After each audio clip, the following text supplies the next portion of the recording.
नमस्कार, आवाज समाचार देख रहे हैं आप और आपके साथ मैं हूं स्मिता रिशाल। वक्त हो गया 7 बजे की तमाम अहम बड़ी खबरों का, जिस पर करेंगे नजर। लेकिन उससे पहले नजर इस वक्त की हेडलाइंस पर।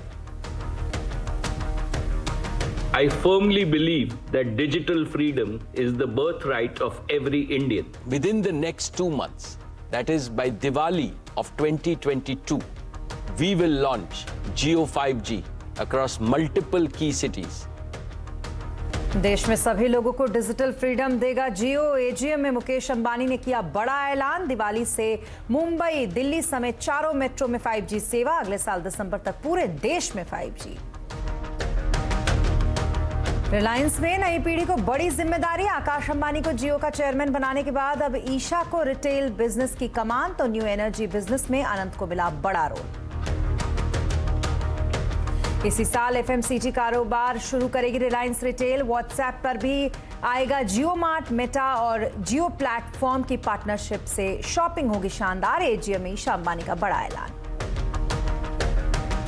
मोदी की महत्वाकांक्षी योजना को साकार करने में रिलायंस देगा पूरा साथ। 45वीं एजीएम में बोले मुकेश अंबानी, 2027 तक कंपनी की वैल्यू दुगना करने का लक्ष्य।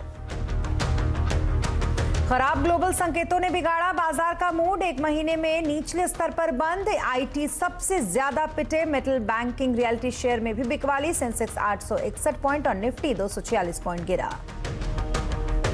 ईवी से देश में आएगी साइलेंट क्रांति। गुजरात में ईवी बैटरी प्लांट के उद्घाटन पर पीएम मोदी। 2070 के लिए नेट जीरो का लक्ष्य तय।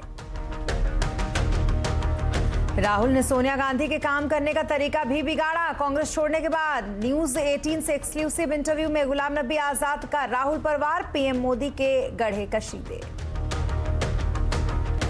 नासा का मून मिशन आर्टेमिस 1 के लॉन्च में हुई देरी। फ्यूल लीक और दरार से फिलहाल काउंटडाउन रुका।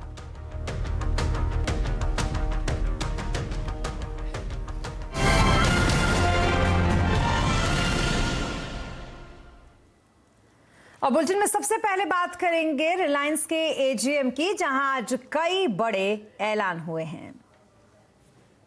दरअसल आज रिलायंस की एजीएम कई मायनों में महत्वपूर्ण रही। रिलायंस के चेयरमैन मुकेश अंबानी ने कंपनी में नए लीडरशिप प्लान का ऐलान किया, तो कैसे 5G देश और जियो दोनों की ताकत बनेगा ये भी बताया।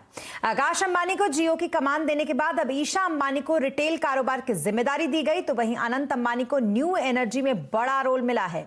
मुकेश अंबानी ने बताया कि आरआईएल का 2027 तक मार्केट कैप बढ़ाकर दुगना करने का लक्ष्य है। इसके अलावा 5G को लागू करने के लिए कंपनी 2 लाख करोड़ का निवेश करने जा रही है। मुकेश अंबानी ने ऐलान किया कि जियो दिवाली पर देश के 4 मेट्रो में अपनी 5G सर्विस शुरू कर देगी और अगले साल दिसंबर तक पूरे देश में 5G का रोल आउट हो जाएगा। इसके अलावा रिटेल में कंपनी नया एफएमसीजी कारोबार लॉन्च करेगी। कंपनी 02C अपस्ट्रीम कारोबार में 5 साल में 75,000 करोड़ का निवेश करेगी। मुकेश अंबानी ने यह भी बताया कि कंपनी ने 2026 तक 20 GW सेल और मॉड्यूल क्षमता का लक्ष्य रखा है। वहीं रिलायंस इंडस्ट्रीज के चेयरमैन मुकेश अंबानी ने देश भर में 5G सर्विसेज का रोल आउट प्लान बताया। I firmly believe that digital freedom is the birthright of every Indian. Therefore, 5G cannot remain an exclusive service available only to the privileged few or only to those in our largest cities. To build our pan-India true 5G network, we have committed a total investment of 2 lakh crore rupees. Jio has prepared an ambitious and the fastest ever 5G rollout plan for a country of our size.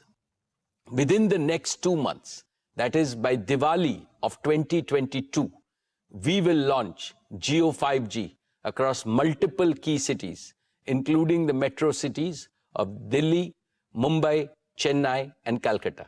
Subsequently, we plan to increase the Jio 5G footprint month after month until by December of 2023, which is less than 18 months from today, to deliver Jio 5G to every town, every taluka and every tehsil of our country. तो मुकेश अंबानी ने कहा कि जियो देश भर में stand alone 5G सेवा देगा। Jio 5G will be the world's largest and most advanced 5G network. most operators are deploying a version of 5G called non-standalone 5G, which is essentially a 5G radio signal that is delivered over their existing 4G infrastructure. This non-standalone approach is a hasty way to nominally claim a 5G launch, but this approach cannot deliver the breakthrough improvements in performance and capability that are truly possible with 5G. In sharp contrast, Jio will deploy the latest version of 5G called standalone 5G, which has absolutely zero dependency on our 4G network. With standalone 5G, Jio can deliver new and powerful services like low latency, massive machine-to-machine communication, 5G voice, edge computing, and network slicing. तो वहीं रिलायंस जियो के chairman Akash Ambani ने true 5G और air fibre का experience कैसा होगा इसके बारे में भी बताया. Only Jio True 5G has the threefold advantage of standalone 5G architecture, broader spectrum, and advanced carrier aggregation technologies. Jio True 5G truly delivers breakthrough increases in broadband speed and dramatically lower latency. Let's see this in action with a speed test on Jio True 5G. Wow! We don't get 1 Gbps even on many of the fixed broadband networks in our country. Even more exciting possibility of Jio 5G is ultra high speed fixed broadband. And since you get fiber-like speeds over the air without any wires, we are calling it Jio Air Fiber. With Jio Air Fiber, it is now really easy and really quick to connect your home or office to gigabit speed internet. We've developed a Jio Air Fiber home gateway, which is a wireless, simple, single device solution. Get it, plug it in, and turn it on. And that's it. You now have a personal Wi-Fi hotspot in your home which is connected to ultra-high speed internet using True 5G. And on top of that, because it's an end-to-end wireless solution, there are no wires coming into your home or creating a tangle inside. With such a simple process, literally hundreds of millions of homes and offices can be connected to ultra-high speed broadband. तो वहीं ईशा अंबानी ने बताया कि Reliance retail इस साल FMCG कारोबार शुरू करने वाली है.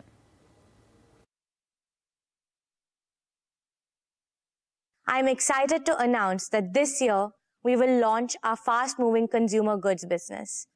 The objective of this business is to develop and deliver products that solve every Indian's daily needs with high-quality products at affordable pricing. As part of our commitment to India's rich culture and heritage, we will soon start marketing quality goods produced by tribals and other marginalized communities across India. This will not only provide these communities with gainful opportunities for employment and entrepreneurship, but also help preserve the incredibly rich talent, skill sets, and knowledge base of our traditional Indian artisans, especially women. वहीं ईशा अंबानी ने जियो mart और WhatsApp partnership के बारे में भी यहां पर बात की. We launched our WhatsApp JioMart partnership, which I would now like to demo to you. Let me now open my WhatsApp. To start your shopping experience, you can simply say hi to the JioMart SmartBot in WhatsApp, and JioMart will send you a link to get you started. I already have this link, so I'm going to click on it to get started. Immediately, we're transported from the usual chat interface of WhatsApp to a more visually engaging shopping experience. From here, you can browse the entire JioMart catalog, which is neatly organized into categories and subcategories. I want to buy something new. Let me add a dozen bananas to my shopping cart. An easier way to find the products that you want is to use the search option. Let me search for something. Aha, exactly what I wanted. Natural yogurt. Let me add this also to my cart. Now, let's look at the cart. You can see the dozen bananas and the yogurt. Let me now confirm my order. Since I'm a repeat customer, JioMart already knows my usual delivery address, and I can simply confirm. And now let me choose my payment method. I want to use WhatsApp Pay, but you can also use cash on delivery and other methods. Before I pay, I can once again verify my order. And since WhatsApp pays based on UPI, let me now enter my UPI security PIN. That's it. My order is now placed. I've also got my confirmation message, and as you can see, I was able to complete my entire shopping journey within WhatsApp itself, and that too within seconds. वहीं मुकेश अंबानी ने AGM में power electronics के लिए नई giga factory का भी ऐलान यहां पर किया।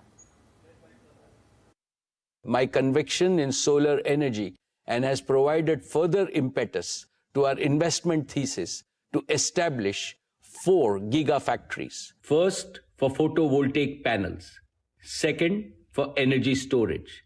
Third, for green hydrogen. And fourth, for the fuel cell system. Today, I would like to announce our new gigafactory for power electronics.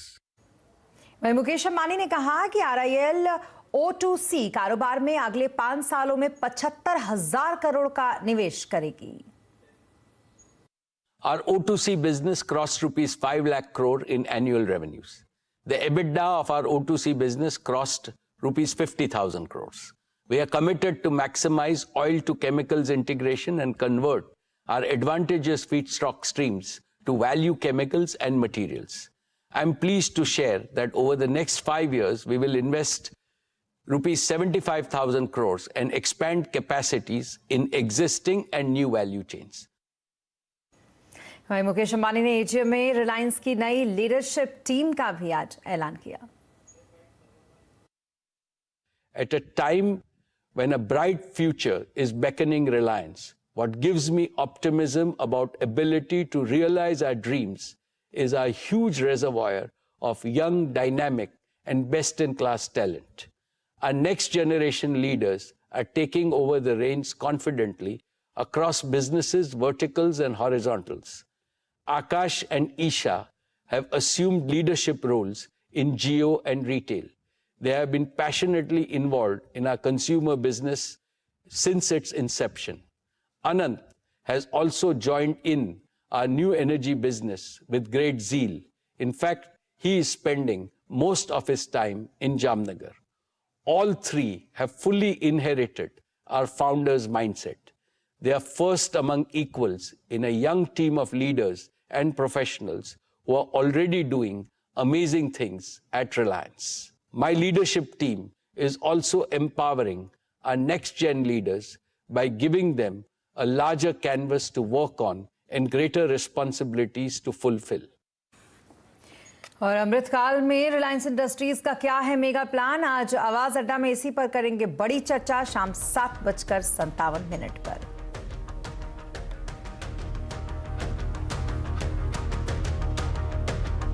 को यहाँ पर एक डिस्क्लेमर दे दें कि आप जो ये चैनल देख रहे हैं CNBC आवाज, वो TV 18 ब्रॉडकास्ट का हिस्सा है और इसका स्वामित्व रिलायंस इंडस्ट्रीज के पास है। और अब बात करेंगे मार्केट की। खराब ग्लोबल संकेतों ने बाजार का मूड बिगाड़ दिया। बाजार आज 1 महीने के निचले स्तर पर बंद हुआ। सेंसेक्स 861 पॉइंट गिरकर 57,973 और निफ्टी 246 पॉइंट गिरकर 17,313 पर बंद हुआ। सुमित से समझेंगे बाजार का पूरा हाल। सुमित बताएं, मार्केट की हाइलाइट्स क्या कुछ रही? देखिए, जैक्सन होल की जो मीटिंग थी शुक्रवार को, उसके बाद से अंतर्राष्ट्रीय बाजारों में बिकवाली और भारतीय बाजारों में ट्रिकल डाउन इफेक्ट करके गई। तो कमजोर अंतर्राष्ट्रीय बाजारों के संकेत, जिसकी चौतरफा बिकवाली आपको दिखाई पड़ेगी। शुरुआत से ही मार्केट में एक गैप डाउन शुरुआत हुई और वही प्रिवेल करती रही। मिड कैप, स्मॉल कैप सब में बिकवाली। बैंक्स और साथ साथ IT जो कि मेजर कारनेज आज देख रहे थे, लेकिन हाँ, लोअर लेवल से जो इंट्राडे की शुरुआत में भारत में बनाए थे, वहां से कुछ हद तक रिकवरी जरूर देखने को मिली, लेकिन फिर भी एक अच्छे खासे प्रेशर के साथ मार्केट्स बंद होते हुए दिखाई पड़े। जी, इसके साथ ही सुमित ये भी जानना चाहेंगे कि आज कौन से सेक्टर्स एक्शन में रहे और कौन से सेक्टर्स में आज हमें थोड़ा दबाव देखने को मिला? देखिए, कुछ हद तक रिकवरी रही आज FMCG स्पेस के अंदर। अगर आप निफ्टी के टॉप गेनर्स की बात करेंगे तो उसमें 4 में से 2 नाम तो आपको FMCG दिखाई पड़ेंगे। ब्रिटानिया 1.5% ऊपर, नेस्ले 0.5% ऊपर, कोल इंडिया करीब फ्लैट टू पॉजिटिव, मारुति रफली 1.5% के आसपास की बढ़त ऑटो सेल्स के नंबर से पहले आते हुए दिखाई पड़ी। निफ्टी लूजर्स में IT का दबदबा, टेक महिंद्रा 4% नीचे, इन्फोसिस 4% नीचे, विप्रो 3% नीचे, कोटक करीब 3% के आसपास की बिकवाली यहां आते हुए दिखाई पड़ी। मिड कैप गेनर्स में स्कॉट्स नंबर से पहले ऑल टाइम हाइस पर, अदानी टोटल करीब 2.5% के आसपास की बढ़त यहां, BHEL 2.5% ऊपर, टाटा केमिकल करीब करीब 2% की तेजी यहां आते हुए दिखाई पड़ी। मिड कैप लूजर्स में टाटा एलेक्सी, कोफोर्ज यानी कि और एम्फेसिस, मिड कैप में भी 3 नाम आईटी स्पेस से, और आईआरसीटीसी करीब करीब 4.25% बिकवाली यहां आते हुए दिखाई पड़ी। F&O गेनर्स में लीड कर रहा था स्कॉट्स कबूटा, इसके अलावा इंडिया सीमेंट, कोलगेट और आईडीएफसी लिमिटेड जहां पर कुछ हद तक खरीदारी थी। लेकिन F&O के लूजर्स की अगर बात करें तो Info Edge, Tech Mahindra, City Union Bank और माइंट्री, यहां पर भी मेजरली आपको आईटी, आईटीएस रिलेटेड जो स्टॉक्स होते हैं वहां प्रेशर देखने को मिला। प्रेशर था बैंक्स में, बंधन bank, Kotak Mahindra bank, axis bank, SBI 1.5 से लेकर 4% तक की बिकवाली यहां पर, और साथ साथ आईटी में जहां टेक महिंद्रा 5%, माइंट्री 4.5%, एल&टी इन्फोटेक 4%, कोफोर्ज करीब करीब 4.25%। तो यहां पर एक मेजर प्रेशर जो है वो आता हुआ दिखाई पड़ा। बहुत शुक्रिया तमाम मार्केट अपडेट के लिए सुमित आपका। और यूएस फेड की अब बात, क्योंकि यूएस फेड के चेयरमैन की तरफ से अधिक आक्रामक पॉलिसी का संकेत मिलने के बाद एक बार फिर पूरी दुनिया की करेंसी में कोहराम मचा हुआ है। भारतीय रुपए ने भी आज एक बार फिर नया रिकॉर्ड लो बना दिया। डॉलर के मुकाबले रुपया आज 21 पैसे कमजोर होकर 80 रुपए 08 यानी कि 08 पर खुला, और खुलने के बाद इसमें कमजोरी गहराती नजर आई। एक टाइम पर तो रुपया 80 रुपए 1-2 के रिकॉर्ड लो पर फिसल गया, बाद में रुपए ने शानदार कमबैक किया और इसमें निचले लेवल से 16 पैसे सुधार देखने को मिला। हालांकि कल के मुकाबले रुपया 9 पैसे कमजोर होकर 79 रुपए 96 पैसे पर बंद हुआ। और ब्रेक के बाद एक बार फिर आपका स्वागत है। गणपति बप्पा मोरया। आज मंगल मूर्ति मुंबई के सबसे बड़े मंडल लालबाग चा राजा का मुख दर्शन हुआ। लालबाग के राजा की पहली तस्वीर आपको हम दिखाते हैं।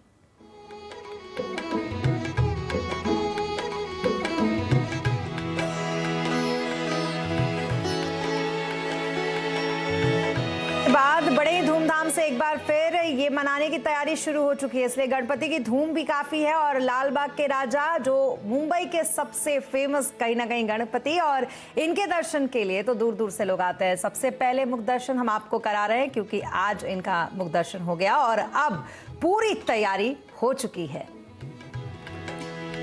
वहीं मुंबई में गणेश गली के राजा की तैयारी भी लगभग पूरी हो चुकी है। 95 साल से ये पुरानी परंपरा चली आ रही है। इस बार यहाँ पर काशी विश्वनाथ मंदिर जैसा पंडाल बनाया गया है। सहयोगी प्रणाली कापसी ने लिया यहाँ पर सारी ही तैयारियों का जायजा। देखिए, हम फिलहाल मुंबई के लालबाग इलाके के गणेश गली के राजा के यहाँ पर आए हुए हैं।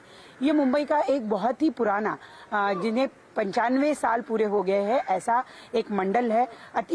बहुत ही पुराना ये मंडल जो है हर साल बड़े ही भव्य तरीके से इस गणेशोत्सव को यहाँ पर उजागर करते हुए नजर आते हैं। इस बार हम अगर देखें तो इन्होंने काशी विश्वनाथ के जो मंदिर है उसकी प्रतिकृति यहाँ पर बनाई है। केवल 2 दिन बचे हुए हैं और 2 दिन बाद गणेश जी का आगमन होने जा रहा है, तो यहाँ पर सारी तैयारियां जो वो अंतिम रूप यहाँ पर ले रही हैं। आप देख रहे हैं कि मंदिर का भी बहुत सा हिस्सा पहले ही बना दिया गया है और अब थोड़ा आखिरी का काम जो है वो बचा हुआ है। गणेश गली के राजा मुंबई के एक बहुत ही पुराने ऐसे पंडाल है। जब तक यहाँ पर गणेश जी की प्रतिष्ठापना नहीं होती, लालबाग के राजा जो है उनकी प्रतिष्ठापना नहीं की जाती, वैसे ही जब तक विसर्जन के लिए गणेश गली के राजा नहीं निकलते, लालबाग के राजा भी जो है वो अपने पंडाल से नहीं निकलते। यानी कि ये सबसे पुराने और इन्हें सबसे ज्यादा महत्व दिया गया है, ऐसे ये गणेश गली के राजा है। तो गणेश गली के राजा इस बार विश्वकर्मा रूप में मुंबई वासियों को और दुनिया भर से आने वाले लोगों को दिखाई देने वाले, और जिसकी तैयारियां जो है वो लगभग पूरी हो चुकी है। और अब बात करेंगे गुलाम नबी आजाद की। दरअसल कांग्रेस से इस्तीफा देने के बाद गुलाम नबी आजाद ने एक इंटरव्यू में पीएम मोदी की तारीफ की और राहुल पर हमला बोला। उन्होंने कहा कि वो पीएम को पहले बहुत कठोर आदमी समझते थे, लेकिन वो गलत निकले। पीएम मोदी में इंसानियत है। शुक्र करिए, मैं मोदी साहब को समझता था बड़ा क्रूड आदमी है, शादी नहीं की है, बच्चे नहीं है, बीवी है, तो इसको कोई परवाह नहीं होगा। लेकिन कम से कम इंसानियत तो उसने दिखाई। जब मैं चीफ मिनिस्टर था कश्मीर में और गुजरात की टूरिस्ट बस पे गाड़ी के अंदर, नॉर्मली गाड़ी के बाहर लगता है ग्रेनेड, शीशा खुला था तो ग्रेनेड गाड़ी के अंदर बस्ट हुआ, तो लोग ऑन स्पॉट मर गए। किसी टांग नहीं थी, किसी की यहाँ नहीं थी, जख्मी हो गए। उस घटना पर रो रहा था और मैं जब उसका ये सुना रहा था कि क्यों रोए ये, तो मुझे वो दृश्य याद आया, मैं भी रोना शुरू किया। उन्होंने मैडम का भी स्टाइल खराब किया ना, उनका अच्छा स्टाइल था, तो उस स्टाइल में हम जीत कहां रहे? मैंने तो बताया 14 से 49 हम इलेक्शन लड़े हैं, 39, लेकिन 39 में रिटेन कहां कर पाए? कर्नाटक बनी थी, 1 साल में गई, मध्य प्रदेश गई, ये साल में। जीत तो पाते नहीं हो, कोई जो आती है उसको रिटेन नहीं कर पाते हो। और अब बात करेंगे केंद्रीय परिवहन मंत्री नितिन गडकरी की, जिन्होंने कहा है कि पॉलिटिक्स हो या फिर बिजनेस हो, social work use and throw की नीति पर नहीं चलना चाहिए। गडकरी के इस बयान को हाल ही में बीजेपी पार्लियामेंट्री बोर्ड से उन्हें हटाए जाने से जोड़कर भी देखा जा रहा है। यूज एंड थ्रो वाला काम नहीं करना चाहिए। अच्छे दिन हो बुरे दिन हो, जिसका हाथ एक बार पकड़ा है तो दोस्त है तो वो पकड़ के रखो। और ऑनलाइन फ्रॉड रोकने के लिए रिजर्व बैंक एक खास फ्रॉड रजिस्ट्री बनाने की तैयारी में है। रिजर्व बैंक के एग्जीक्यूटिव डायरेक्टर अनिल कुमार शर्मा के मुताबिक ऑनलाइन फ्रॉड में जिन जिन आईपी एड्रेस का इस्तेमाल होगा उसकी लिस्ट इस रजिस्ट्री में रखी जाएगी। इस लिस्ट को बैंकों के साथ शेयर किया जाएगा ताकि इस आईपी एड्रेस को बैंक के स्तर पर ब्लैकलिस्ट किया जा सके। एक हम फ्रॉड रजिस्ट्री के बारे को बनाने का सोच रहे हैं, जिसमें कि जो लोग जिस आईपी एड्रेस से, जिस फ़ोन नंबर से, जिस और किसी एड्रेस से बार बार फ्रॉड्स कर रहे हैं, उसकी एक रजिस्ट्री रिपोर्टिंग मैकेनिज्म बनाया जाए, जाकि सारे बैंक ये डिटेल जो है फ्रॉडस्टर्स के हमें रिपोर्ट कर सकें।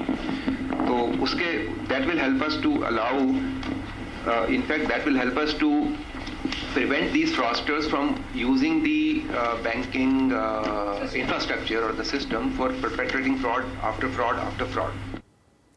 और बेंगलुरु मैसूर हाईवे से डरा देने वाली तस्वीर सामने आई है, जहां बड़ी बड़ी गाड़ियां हाईवे पर पानी में डूबी दिखी। चाहे बस हो, कार हो, हर गाड़ी पानी में तैर रही थी। जिस किसी ने भी इसे देखा वो दंग रह गया। लोग अपनी जान बचाने के लिए हाईवे किनारे खड़े हो गए। हाईवे को देखकर ऐसा लग रहा था मानो ये कोई समंदर हो, जहां पर हर गाड़ी कागज की कश्ती की तरह तैर रही थी। और अब बात नासा की। नासा ने अपने मून मिशन यानी कि आर्टेमिस 1 को फिलहाल टाल दिया है। दरअसल नासा ने रॉकेट में फ्यूल लीक और दरार देखा, जिसके बाद आर्टेमिस को लेकर जो काउंटडाउन चल रहा था उसको रोक दिया गया। दरअसल नासा का आर्टेमिस 1 मिशन चांद पर मनुष्य भेजने के अभियान का हिस्सा है, जिसे कई सालों की मेहनत के बाद तैयार किया गया है। इस मिशन के तहत नासा का रॉकेट 6 फीट का ओरायन कैप्सूल अपने साथ लेकर जाएगा, जो 42 दिनों तक अंतरिक्ष में रहेगा।